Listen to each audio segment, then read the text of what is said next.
என்ன சிஎஸ்கே நண்பா, ரொம்ப டென்ஷன்ல இருக்கீங்களா? சேப்பாக்கு சிஎஸ்கே ஓட கோட்டை. ஆர்சிபி நம்ம சேப்பாக் ஸ்டேடியத்துல 18 வருஷமா விளையாண்டுட்டு இருக்கானுங்க. இதுவரைக்கும் ஒரு மேட்ச்ல கூட ஆர்சிபி ஜெயிக்கவே இல்ல அப்படின்னு நம்ம ஆர்சிபிய கதற கதற கதற கிண்டல் பண்ணிட்டு இருந்தோம். ஆனா நேத்து ஆர்சிபி அமைதியா வந்து சைலண்டா நம்ம சிஎஸ்கே ஓட மேட்டரை முடிச்சுட்டு போயிட்டாங்களா? உங்களுக்கு இப்போ ஒரு ஹாப்பி நியூஸ் சொல்லட்டா? நம்ம பங்காளிங்க மும்பை இந்தியன்ஸ் இன்னைக்கு இந்த குஜராத் டைட்டன்ஸ் கூட விளையாட போறாங்க. மும்பை இந்தியன்ஸ்ல பும்ரா இல்ல. இப்ப பும்ரா எங்க இருக்கான்னு நீங்க நினைக்கிறீங்க? கிரவுண்ட்லயா? கிரவுண்ட்லலாம் கிடையாது. ஹாஸ்பிடல்ல ட்ரீட்மெண்ட் எடுத்துட்டு இருக்காரு. பும்ராவுக்கு இந்த முதுகுல வந்து ஏற்கனவே ஒரு டைம் சர்ஜரி பண்ணிருக்காங்க. சரிங்களா? இப்போ மறுபடியும் அந்த இடத்துல சர்ஜரி பண்ண வேண்டிய சூழ்நிலை வந்துச்சுன்னா, பும்ரா இனிமேல் அவரோட லைஃப்ல கிரிக்கெட்டே நினைச்சு பார்க்க முடியாது. அந்த அளவுக்கு ஒரு பெரிய சம்பவம் நடந்திருக்கு மும்பை இந்தியன்ஸ்ல. அது மட்டும் இல்ல. 2வது ஒரு ஹாப்பி நியூஸ் சொல்லட்டா? போன டைம் இந்த மும்பை இந்தியன்ஸ் பசங்க நம்ம சிஎஸ்கே கூட விளையாண்டாங்களா? ஓப்பனிங் யாரு? நம்ம ரோஹித் சர்மா. ரோஹித் சர்மாவோட ரன் எத்தனை தெரியுமா? முட்டை. சூரியகுமார் யாதவ் ஃபார்ம்ல இல்ல. போன டைம் ஏதோ 30 ரன் அடிச்சிட்டாப்டி. அதுவும் டெஸ்ட் மேட்ச் மாதிரி தான் விளையாண்டாரு. இன்னொன்னு சொல்லட்டா? இந்த டெத் ஓவர்லாம் பும்ரா தான் பவுலிங் போட்டுட்டு இருந்தாரு. இப்பதான் பும்ரா இல்லையே. இனிமேல் டெத் ஓவர்ல யார் பவுலிங் போடுவா? என்ன போல்ட்டா? இல்லன்னா யார் போடுவா? நம்ம தீபக் சகர். எப்பா தீபக் சகர் நம்ம சிஎஸ்கேல சரியா பவுலிங் போடல தான் தீபக் சகரை நம்ம மும்பை இந்தியன்ஸ்க்கு அனுப்பிச்சுட்டோம். தீபக் சகர்லாம் போட்டாருன்னா கடைசி ஓவர்லாம் கண்டிப்பா 5 6ஆவது போகும். அதனால டெத் ஓவர்ல பவுலிங் போடுறதுக்கு மும்பை இந்தியன்ஸ்ல ஆள் இல்லைங்க. அதனால கண்டிப்பா ஹர்திக் பாண்டியா தான் டெத் ஓவர்லாம் பவுலிங் போடுற மாதிரி இருக்கும்.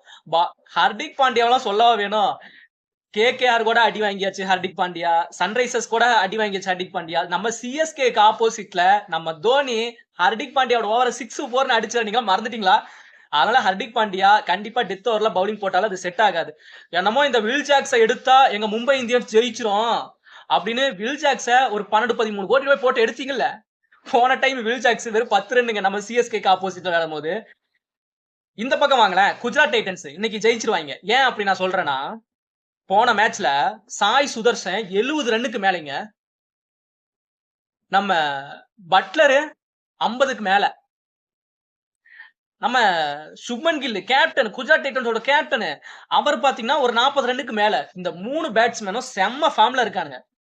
ஓப்பனிங் குஜராத் டைட்டன்ஸ்ல வேற லெவல்ல தரமா இருக்கு. அதனால கண்டிப்பா இந்த மேட்ச்ல குஜராத் டைட்டன்ஸ் தான் ஜெயிப்பாங்க அப்படின்னு எனக்கு தோணுதுங்க.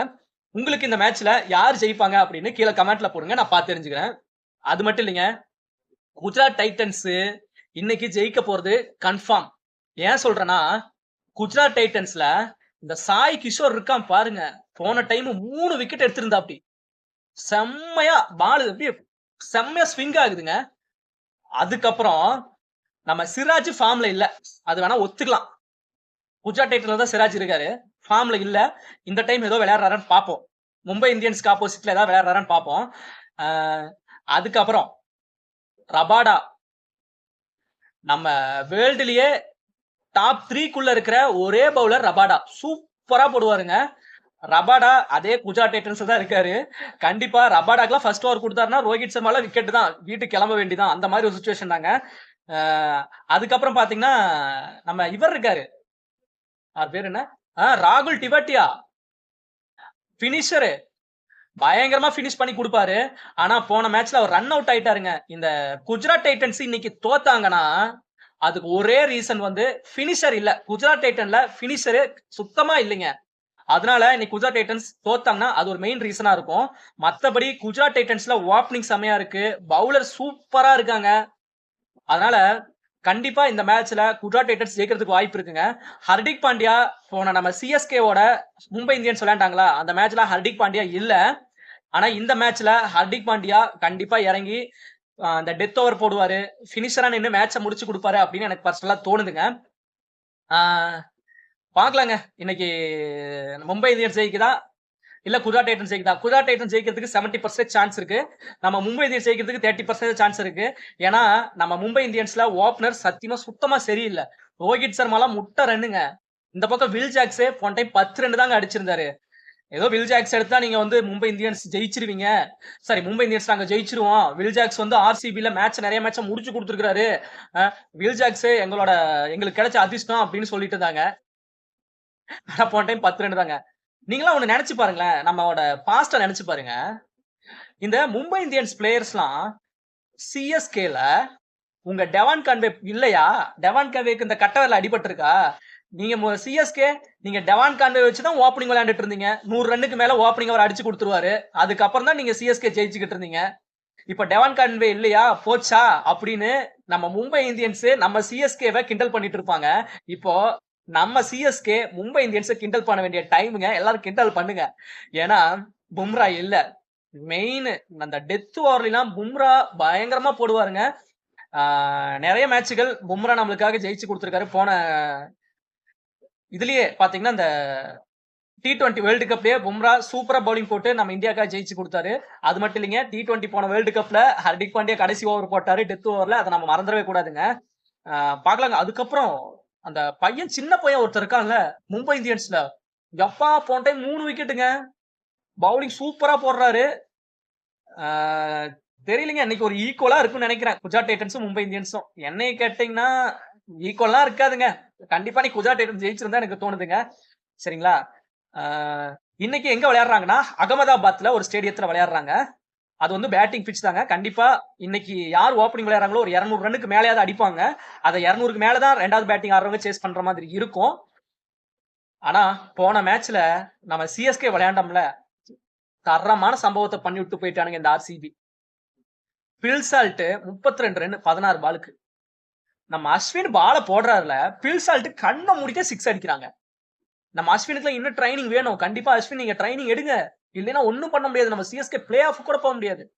தயவு செஞ்சு சொல்ற சிஎஸ்கே மேனேஜ்மெண்ட், இந்த தீபக் ஹூடாவியும் அதுக்கப்புறம் ஒருத்தர் இருப்பானே பேர் என்ன, ராகுல் திரிபாதி, அவங்க 2 பேர்த்தையும் நம்ம சிஎஸ்கே விட்டு வெளியே அனுப்பிச்சு விட்டுருங்க. நம்ம சிஎஸ்கே விளையாடுறதுக்கு ஆள் இல்லையா? நம்ம விஜய் சங்கருக்கு வாய்ப்பு கொடுங்க ப்ளீஸ். ப்ளீஸ் கெஞ்சி கேட்கலாம், விஜய் சங்கருக்கு வாய்ப்பு கொடுங்க. இல்லைன்னா இந்த பேர் என்ன, ஜேமி ஓவர்டன், எப்பா இங்கிலாந்தோட ஆல்ரவுண்டரு. 15 பால்ல மேட்சே முடிக்கிற கெப்பாசிட்டி இருக்கு. முடிச்சு கொடுத்துருக்காரு போன பிபிஎல்ல. அதனால ஜேமி ஓவர்டனை இந்த சிஎஸ்கே நீங்க போடுங்க. ஓப்பனிங் தயவு செஞ்சு டெவான் கான்வேவை கூட்டிட்டு வாங்க. டெவான் கான்வேவும் ருத்ராஜ் கெய்க்வாட்டும் ஓப்பனிங் விளையாடட்டும். 1 டவுன் ரச்சின் ரவீந்திரா விளையாடட்டும். அதுக்கப்புறம் வேணா இந்த ராகுல் திரிபாதி தீபக் ஹூடாவை இறக்கி விடுங்க. தயவு செஞ்சு நான் சொல்றேன். அப்படி நீங்க இறக்குனீங்கன்னா தான் கண்டிப்பா இந்த டைம் நம்ம கப்பு ஜெயிக்கலனாலும் பரவாயில்லைங்க, பிளே ஆஃபுக்காவது போலாம் சிஎஸ்கே. ப்ளீஸ் சிஎஸ்கே மேனேஜ்மெண்ட் கண்டிப்பா இந்த பிளேயிங் 11ல ஒரு மாற்றத்தை கொண்டு வாங்க. நியூ பிளேயர்ஸை கொண்டு வாங்க ப்ளீஸ். இந்த நம்ம யங்ஸ்டர் பிளேயர்ஸ் நிறைய பேர் இருக்காங்க சிஎஸ்கேல, அவங்கள ஒரு சான்ஸ் கொடுங்க. தோனி ஆனா போன டைம் நான் எதிர்பார்க்கவே இல்லைங்க. இல்ல எனக்கு ஒரு புரியல. கடைசி ஒரு 20 பால்ல 70 ரன் தேவற மாதிரி இருக்கு. அப்போ தோனி இறங்கி அந்த மேட்சை முடிச்சு கொடுப்பாரா? தோனி இறங்கல, அஸ்வினை இறக்கி விட்டு அஸ்வின் ஒரு 9 பாலுக்கு 11 ரன் அடிக்கிறாரு. ஒரு டெஸ்ட் மேட்ச் மாதிரி அஸ்வின் விளையாண்டு போயிட்டாரு. அதுக்கப்புறம் தோனி பின்னாடி வராரு. இத பார்த்தா அஸ்வினுக்கு பின்னால தோனி மறைஞ்சு நிக்கிற மாதிரி தான் இருக்குது. ஆனா நம்ம தோனிக்கு தலான்னு பட்டம் கொடுத்துட்டு இருக்கோம். ஆனா தோனி வந்தாரா, ஃபர்ஸ்ட் பால் டொக்கு வைக்கிறாரு. இல்ல அந்த 20 பாலுக்கு 70 ரன் இருக்கிற சமயத்துல தோனி ஃபர்ஸ்ட் பால் 6 அடிச்சிருக்கணும், 2வது பால் 4 அடிச்சிருக்கணும், நம்ம சிஎஸ்கேவை ஜெயிக்க வச்சிருந்திருக்கணும். ஆனா தோனி ஐயோ சத்தியமா என்னால இன்னும் ஜீர்ணிக்கவே முடியலங்க, என்னால மறக்கவே முடியலங்க. இன்னைக்கு மேட்ச்ல குஜராத் டைட்டன்ஸ் ஜெயிப்பாங்களா இல்ல நம்ம மும்பை இந்தியன்ஸ் கம்பேக் கொடுப்பாங்களா அப்படின்னு கமெண்ட்ல போடுங்க. இந்த வீடியோ உங்களுக்கு பிடிச்சிருந்தா மறக்காம லைக் பண்ணுங்க, கமெண்ட் பண்ணுங்க, சப்ஸ்கிரைப் பண்ணிக்கோங்க மக்களே. தயவு செஞ்சு லைக் போடுங்க மக்களே. லைக்கே வர மாட்டேங்குது. இல்ல பேசுறது பிடிக்கணும் கமெண்ட்ல போடுங்க மக்களே. வச்சு செய்யுங்க. என்ன அடுத்து அதை பார்த்துட்டு அடுத்த டைம் நெக்ஸ்ட் வீடியோ நல்ல வீடியோ கொடுப்பேன் இல்லையா? அதனால புரிஞ்சுக்கோங்க மக்களே. லைக் பண்ணுங்க, கமெண்ட் பண்ணுங்க. அடுத்த ஒரு வீடியோல நான் மீட் பண்றேன். பை.